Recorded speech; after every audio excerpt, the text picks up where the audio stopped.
Assalamualaikum warahmatullahi wabarakatuh. Perkenalkan, nama saya Nisa Anjar Amelia dengan NIM 242410103 dari kelas PBOB.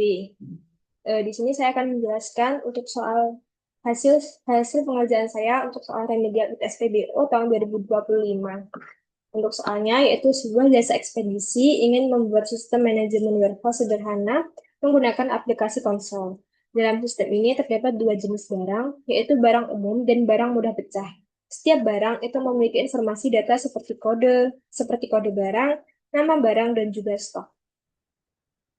Petugas gudang itu ingin melakukan hal-hal sebagai berikut, yaitu yang pertama, menambahkan barang ke dalam daftar warehouse. Yang kedua, mengubah data barang, seperti misalnya nama barang. Yang ketiga, melihat informasi setiap barang secara umum. Yang keempat, menyimpan data barang. Yang kelima, melakukan transaksi barang masuk atau in, dan barang keluar atau out. Seperti saat barang masuk, maka jumlah stok akan bertambah, dan saat barang keluar, maka jumlah stok akan berkurang. Yang keenam, stok tidak boleh diubah langsung dari luar kelas. Yang ketujuh, jumlah barang keluar harus lebih dari 0 dan tidak boleh melebihi stok yang tersedia. Yang kedelapan, khusus barang mudah pecah, jumlah maksimal barang keluar dalam satu transaksi adalah 10 unit. Yang kesembilan, melihat riwayat transaksi berupa barang masuk ataupun keluar yang telah disimpan. Yang ke-10, melihat daftar dan ringkasan stok seluruh barang. Untuk syaratnya yaitu program harus menerapkan 4 pilar OOP, yaitu enkapsulasi, pewarisan, polimorfis, abstraksi, dan juga interface.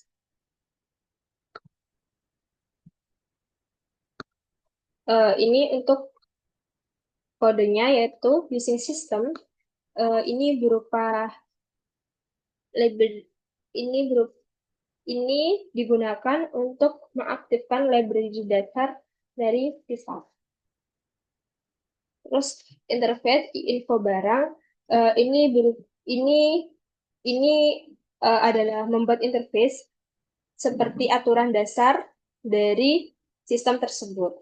Terus void tampilkan info itu merupakan interface yang hanya berisi deklarasi atau metode yang kosong tanpa ada isinya. Jadi nanti semua kelas baik berupa kelas induk maupun kelas anakannya itu harus memiliki metode tampilkan info. Terus di sini ada superclass yaitu kelas barang info barang. Nah, di sini kelas barang itu merupakan kelas indukannya. Jadi kelas yang bakal mencetak kelas-kelas di bawahnya gitu. Terus juga di kelas barang ini itu dia menggunakan interface dari info barang tadi yang dimana dia wajib menggunakan metode dari tampilkan info. Terus ada private string kode, private string nama, dan private string integer stock. Ini merupakan apa? Ini merupakan atribut. Ya, isi dari pas barang ini. Jadi pas barang ini itu berisi kode barangnya, terus nama barangnya apa, terus stoknya apa, stoknya berapa. Terus ada public barang, string kode, string nama, integer stok. Dis kode sama dengan kode, dis nama sama dengan nama, dis stok sama dengan stok. Ini tuh sebuah konstruktor, yaitu sebuah metode yang bakal otomatis jalan ketika sistem itu berjalan.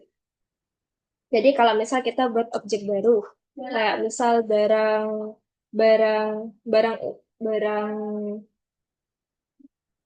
kayak kita misal membuat objek baru, kayak misal di barang umum di anak kelas anakannya nanti ada barang kardus atau kaca atau apa itu nanti bakal otomatis jalan di sistem ini kayak nanti kodenya berapa, terus nama barangnya itu tadi apa, terus stoknya ada berapa.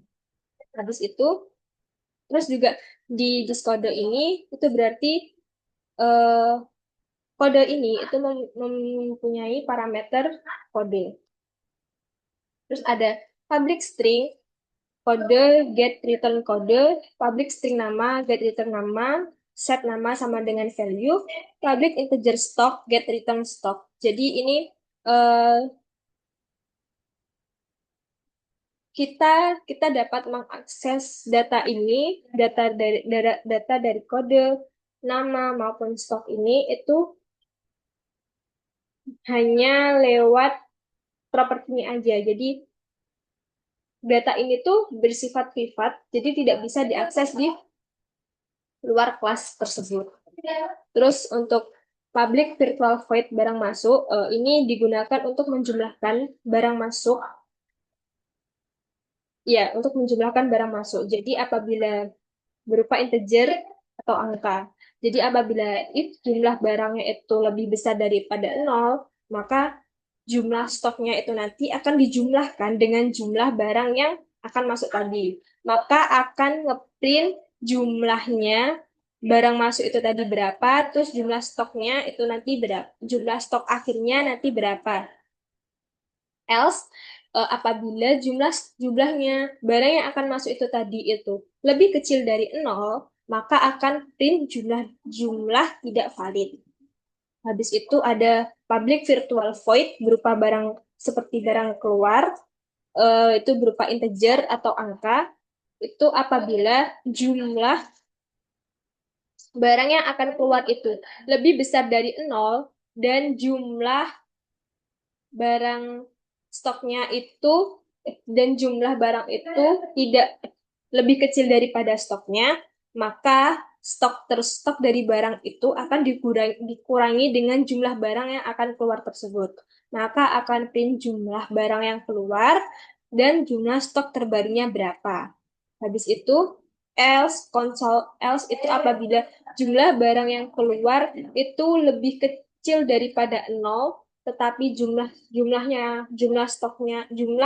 dari stoknya itu lebih kecil dari 0, atau jumlah barangnya itu lebih besar dari 0 tapi jumlahnya itu lebih besar daripada stok yang ada, maka akan print jumlah tidak valid.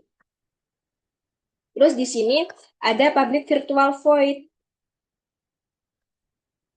Public virtual void atau tampilkan info, console readline, kode, kode, nama, nama, stok, dan stok. Ini digunakan untuk menampilkan informasi terbaru dari barang tersebut. Jadi eh, karena dikarenakan ini sifatnya itu virtual, maka nanti di kelas turunan itu tampilannya bisa diganti dengan jadi itu nanti di kelas turunannya itu bisa diganti. Oh iya, untuk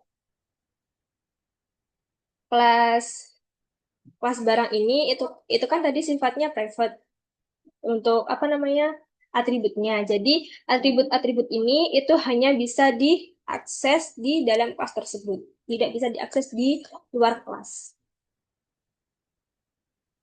Selanjutnya itu ada subclass.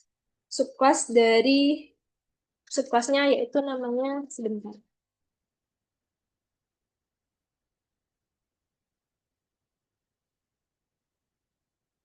Subclassnya yaitu barang umum, barang. Jadi kelas barang umum itu merupakan kelas anakan dari kelas barang. Jadi kelas cetakan dari kelas barang. Tadi kan kelas barang kelas indukannya. Nah, barang umum ini kelas anakannya. Nah, di sini ada public public barang umum, string kode, string nama, integer, string, integer stock, base kode nama stock.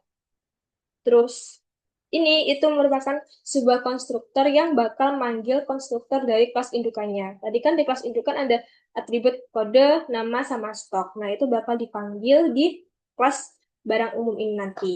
Terus ada public override void, yaitu tampilkan info. Tadi kan di awal setiap kelasnya itu harus mempunyai metode tampilkan info. Nah, ini salah satunya yaitu tampilkan info, yaitu masalah lain barang umum, nama barangnya apa, kodenya apa, stoknya berapa. Jadi di sini di kelas barang umum ini itu dia pasti gunakan atribut dari kelas indukannya, yaitu dari kelas barang, tapi di subkelas atau kelas anakannya ini itu bisa menambahkan atribut lainnya. Tetapi di kelas barang umum ini itu tidak menampilkan tambahan atributnya. Terus ada subkelas 2 yaitu nama kelasnya barang mudah pecah. Dari indukan barang. Jadi ada anakan kedua yaitu namanya barang mudah pecah. Di sini di barang mudah pecah ini ada public barang mudah pecah, string kode, string nama, integer stock, base kode nama stok. Jadi di sini sama seperti yang di barang umum tadi, itu bakal manggil atribut yang ada di kelas barang, yaitu berupa kode, nama, dan juga stoknya. Tapi di sini juga ada tambahan.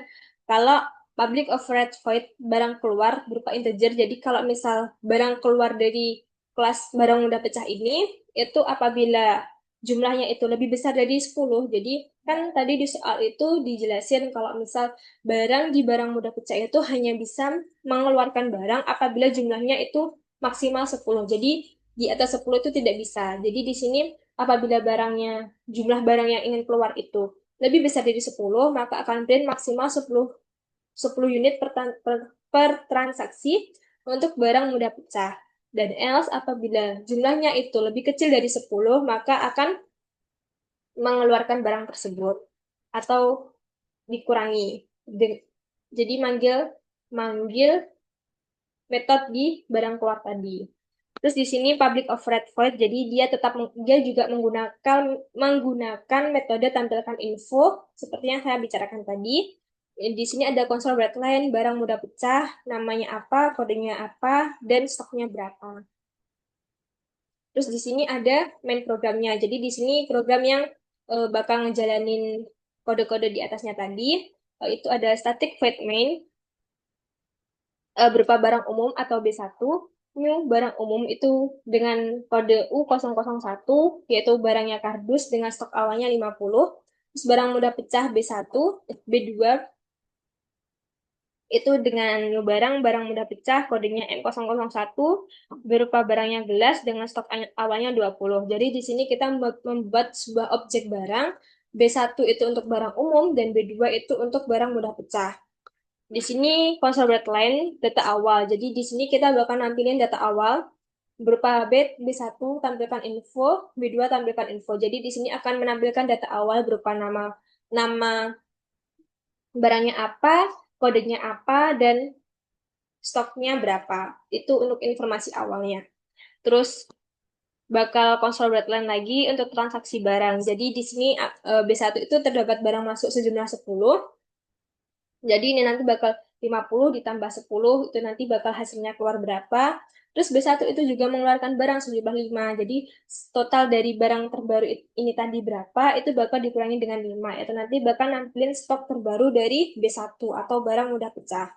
Selanjutnya B2 itu terdapat barang masuk sejumlah 5. Jadi 20 ini nanti bakal dijumlahkan dengan 5. Terus B2 itu juga terdapat barang keluar, yaitu sejumlah 12 barang. Namun, karena di B2 di barang mudah pecah itu tadi terdapat eh, apa ya? Kayak kayak salah satu apa syarat kalau misal barang keluar itu harus maksimal 10. Jadi di sini kan dia mintanya awalnya 12. Jadi itu bakal gagal dan nampilin ini maksimal 10 unit per transaksi. Jadi ini nanti bakal tidak bisa tidak bisa mengeluarkan barang dengan jumlah 12. Namun di B2 ini dia minta lagi nih sebanyak 8. Nah, karena 8 itu lebih kecil dari 10, maka 8 akan dikeluarkan. Jadi nanti bakal nampilin total stok akhir dari B2.